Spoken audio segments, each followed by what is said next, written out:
एक रिपोर्टर ने की डॉन के लिए मुखबिर, दूसरे रिपोर्टर का डॉन ने कराया मर्डर। देश की सबसे सनसनीखेज साजिश, रिपोर्टर्स का डॉन कनेक्शन। एक रिपोर्टर ने आप देख रहे हैं रिपोर्टर्स का अंडरवर्ल्ड कनेक्शन। मुंबई के रिपोर्टर्स के अंडरवर्ल्ड कनेक्शन की खबरें आई है। एक रिपोर्टर का कुछ दिनों पहले कत्ल हुआ और अब उस कत्ल के इल्जाम में एक रिपोर्टर को गिरफ्तार किया गया।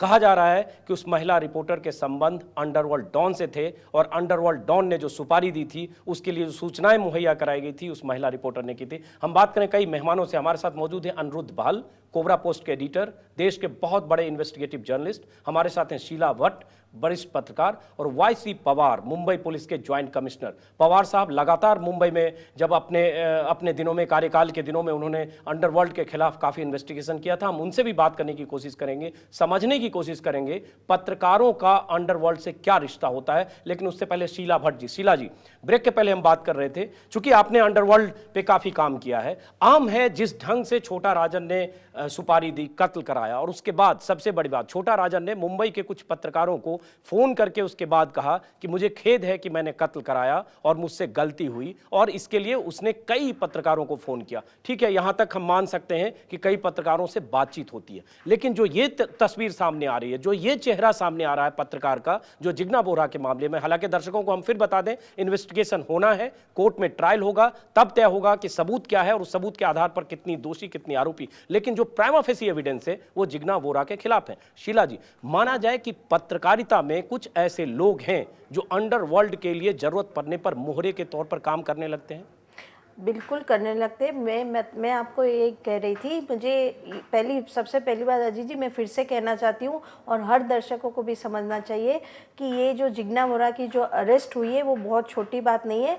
मैं कह रही हूँ हमें आश्चर्य नहीं हुआ है, उसका कारण ये है कि हमने अंडरवर्ल्ड देखा है, हमने पुलिस देखी और हमने पॉलिटिक्स जानी है। इसलिए हम कहते हैं कि क्या क्या पत्रकारिता में भी गंदगी आई है वो हम जानते हैं। आज ये ऐसी एक बाजू बाहर आई है। सबसे पहले जिग्ना बोरा का अगर अरेस्ट हुई है वो एक बहुत बड़ी सोशल ट्रेजेडी है कि हमारे समाज में आज जो देखिए, एक जिग्ना बोरा मुझे बिल्कुल सच नहीं पता है, पर हम सोच सकते हैं, और अगर उसका नहीं तो किसी और पत्रकारों का होगा, कि जब छोटा पत्रकार पुलिस क्राइम रिपोर्टर बनता है और जब छोटा राजन या दाऊद इब्राहिम के लोगों को मिलता है, उनके चमचों को या उनके शागिर्दों को मिलता है, तो जैसे एक उसको भी एक लगता है मैं भी पावरफुल हो गया हूँ, क्योंकि ये सब अंडरवर्ल्ड में भी पावरफुल लोग हैं।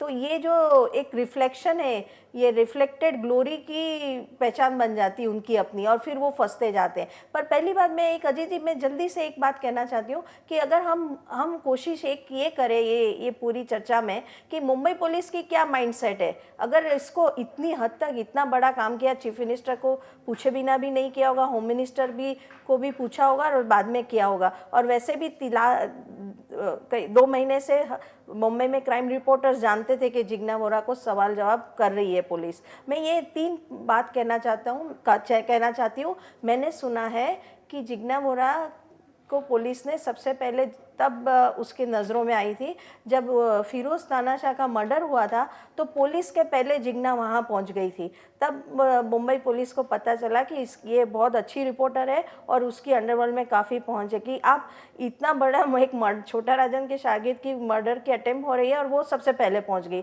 और पुलिस एकदम सरप्राइज हो गई। तो मैं ये फिर से कहना चाहती हूँ, पुलिस को हमें और आपको पता है, उससे ज़्यादा पता है। और एक लास्ट बात मैं ये कह रही हूँ कि इसमें अगर जिग्ना बोरा की अरेस्ट के पीछे का कारण मुंबई पुलिस के पास सच पता है, तो मुझे उसमें सबसे शॉकिंग बात ये लग रही है, और शर्म तो है ही, कि हम जब पत्रकार बने तो हमें सिखाया गया था कि अगर बुरे लोगों को भी समाज में मिलते हैं तो वो हमारे इन्फॉर्मेंट है। मतलब कि दाऊद इब्राहिम मुझे बताए कि कौन सा पुलिस करप्ट है या ये है, हम उसके इन्फॉर्मेंट नहीं बन सकते। जी, बहुत अहम बात शीला जी आपने कही कि ये पत्रकारों को तय करना पड़ेगा कि वो इन्फॉर्मर बने कि नहीं। संक्षिप्त जवाब चाहूंगा वाई.सी. पवार साहब, मुंबई के ज्वाइंट कमिश्नर रह चुके हैं मुंबई पुलिस के। पवार साहब, क्या आपने अपने दौर में ऐसा देखा है? कई बार सर्विलांस पे अंडरवर्ल्ड के जो डॉन है उनके फ़ोन होते होंगे, कई बार सर्विलांस पे हो सकता है कुछ ऐसे पत्रकारों के भी फ़ोन होते होंगे। क्या आपको भी कभी ऐसा लगा कि पत्रकार कभी कभी पत्रकारिता करते करते डॉन के लिए मुखबिरी करने लगता है या डॉन के गुड बुक में आने के लिए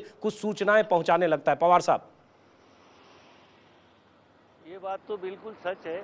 और सिर्फ पत्रकार क्यों, हर फील्ड में ये कैंसर ऐसा बढ़ गया है कि वो कोई पॉलिटिशियन होने दो, कोई पुलिस वाला होने दो, कोई एजेंसी वाला होने दो, कोई आर्म फोर्सेस वाला होने दो, कोई पत्रकार होने दो, ऐसा कोई फील्ड नहीं है जिनमें इनके आदमी नहीं है। ये शुरुआत तो इंफॉर्मेशन देने की वजह से होती है, इंफॉर्मेशन लेने के लिए होती है, लेकिन धीरे धीरे उनके चंगुल में हमारे में से कोई ना कोई आ जाता है, वो चाहे पुलिस वाला हो, पत्रकार हो, कोई भी होने दो। फिल्म इंडस्ट्री में उनके लोग हैं। तो ऐसा है कि ये तो कैंसर है, ये फैल गया है और ये हर जगह पर पहुंचे हुए हैं। मेरे टाइम पर सीबीआई ने इंक्वायरी किया था, उसमें तो सब्जेक्ट था nexus between underworld and police, लेकिन nexus between underworld and police ये अकेली बात नहीं है। Nexus between reporters, media, politicians and various fields, हर जगह पर इनका पहुंच है और इनके लोग हैं। पवार साहब बने रहिए हमारे साथ, बहुत सारे खास मेहमान भी बने हुए हैं। एक छोटे से ब्रेक के लिए हम रुक रहे हैं, लेकिन वाकई एक बहुत बड़ा सवाल है जिसका जवाब तलाशने की इस खास पेशकश में हम कोशिश कर रहे हैं कि कहीं ना कहीं रिपोर्टर्स के साथ जिस तरीके के कनेक्शन अंडरवर्ल्ड के जितने भी डॉन्स उनसे बन जाते हैं, सीमाएं लांघने के बाद क्या ये उनको पॉजिटिवली सपोर्ट भी करने की कोशिश हो जाती है? एक छोटा सा ब्रेक, लेकिन जल्द लौटेंगे। आप देखते रहिए हमारी ये खास पेशकश।